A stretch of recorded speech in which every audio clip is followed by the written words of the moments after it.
Okay, here we go, the power valve party. So this is most of the parts, probably all of them, for the TBI bikes. This is off a 2023 Husqvarna 125, and I just wanted to show the team that it's not so complicated, and once you get it all to pieces, it's pretty easy to put that back together, and I'll show you how to do it.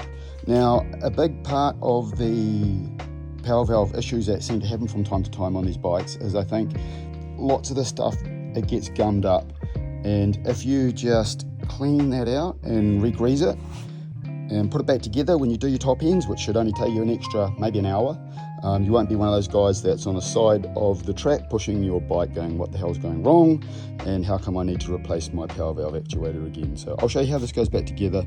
A big tip here is just get into it and pull it all to pieces. Don't worry about too much. Take a few photos if you feel like it, but it's not so complicated.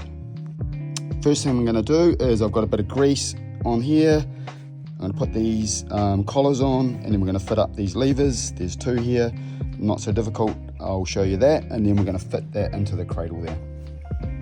One of the parts I think it is important to get nice and clean is in behind these gears in here. Getting in there is quite important, and they seem to get gummed up, and I can imagine that stops things from moving nice and freely, so make sure that you get in behind there.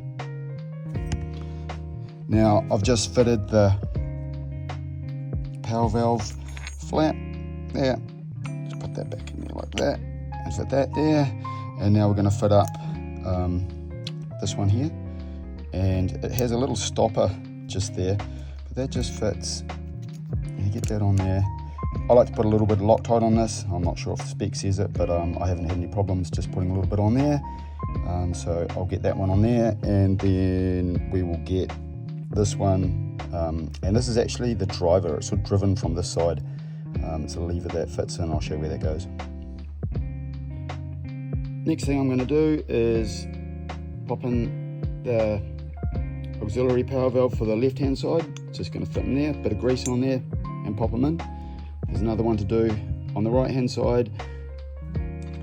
Make sure when you take the right one out you keep it on the right, and the left one you keep it on the left. I think that's best. You probably could swap them, but why? Just seems to work well. So that's just going to pop in there with a bit of grease. I had to replace these bearings in here. The cylinder got replated. We've got a replate on the cylinder.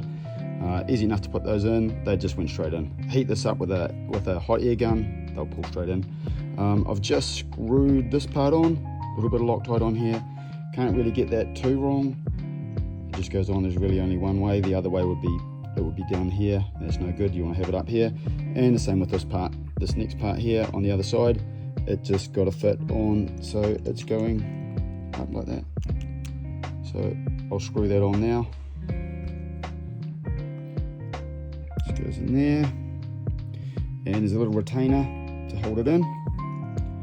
Just fits in there. It does have a little countersink on that, so just make sure you put the retainer in the right way. So line up that little power valve. Should move nice and freely. There's 12. Just around a little bit, and I find that this one needs to be just about there, and then your actuator, which takes the power to the power valve to the other side, that should just slot in there pretty nicely.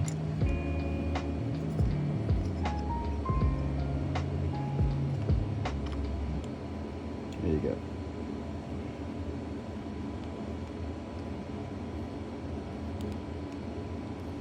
Working good. So here's our right hand power valve.